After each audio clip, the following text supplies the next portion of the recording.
When it comes to e-mountain biking, there is a load of things you should be doing. But in today's video, I'm showing you a few things you should never do when it comes to your e-mountain bike.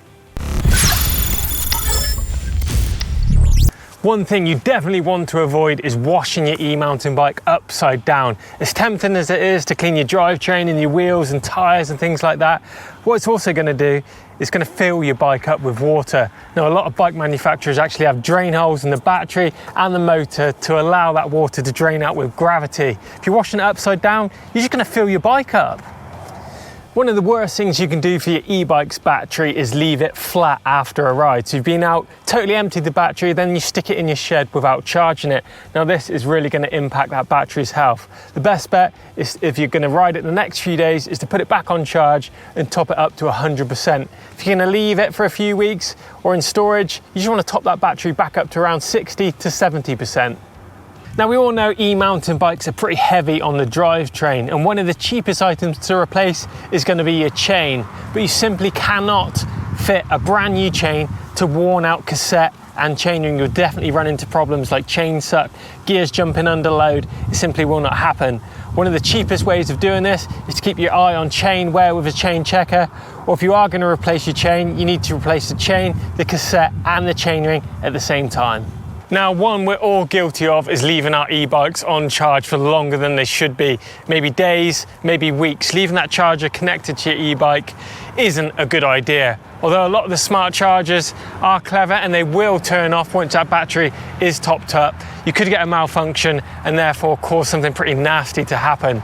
Now, a great way of getting around this is by fitting an electronic timer to your charger on your plug. That way, you know, you can set it for 4 or 5 hours, then the power is going to be shut off, therefore leaving your e-bike nice and safe. A few of us love riding our e-bikes, going out for those solo missions, and I'm one of those riders too. But one thing you should never forget to do is let someone know your route and your estimated time of arrival. It's really important if something was to happen. And one thing that you should never forget is going to be a fully charged mobile phone, because that can literally be a lifesaver if things were to go wrong. Now, one thing I've learned over the years is not to race a roadie on the road. As tempting as it is, and if you see them struggling on the hill climbs, it's quite easy to go past in turbo mode with a big smug on your face. But as soon as that road levels off or becomes slightly downhill, they'll be all over you straight away. If you do go past, just give them a cheery hello and expect to see them pretty shortly. Now, one way to make your e-bike's cockpit look super dated and really old is by working on your bike upside down. It's pretty tempting to do, but soon your lever's going to be scratched, your display's going to be all scuffed, and your seat is probably going to have holes in it. So as tempting as it is, try and invest in a work stand to do the maintenance on your e-mountain bike. But if you are out and about on the trail, perhaps just try and get a couple of branches or a couple of rocks, put them under your grips, and that way it's just going to elevate those bars off the ground and stop scratching those controls. Now, as great as the modern tubeless tyre and sealant is, it is definitely wrong to depend on it to fix every single puncture you're going to get on your ride. If the hole or the slash is too big, the sealant certainly won't fix it. So when you're riding on those bigger rides, you definitely need to be taking an inner tube or maybe some tyre plugs as well to fix some of those bigger holes that the sealant won't seal.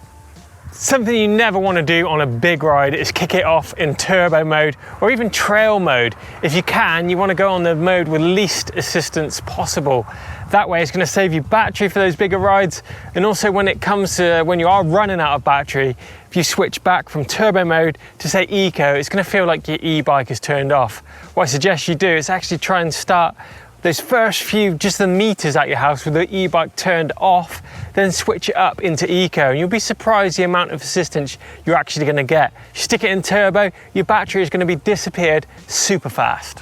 Now, one thing you definitely don't want to forget, and something you should never do, is work on your e-bike's drivetrain with the power still switched on. It's quite easy to forget that, especially if you drop a chain out on the trail and you're trying to pull it out the cassette, or your chains come off on your chain ring. Just remember to switch it off, otherwise it could get pretty nasty down there.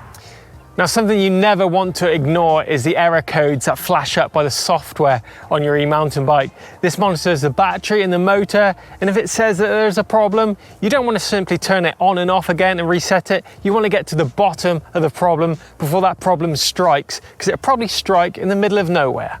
The disc brakes on your e-mountain bike are super powerful units, but they are really easy to get contaminated.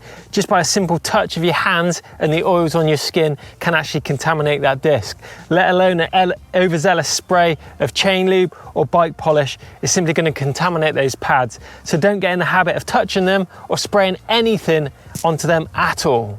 Never underestimate a big day out on your e-mountain bike. You always want to take enough tools and spares to get you out of trouble too.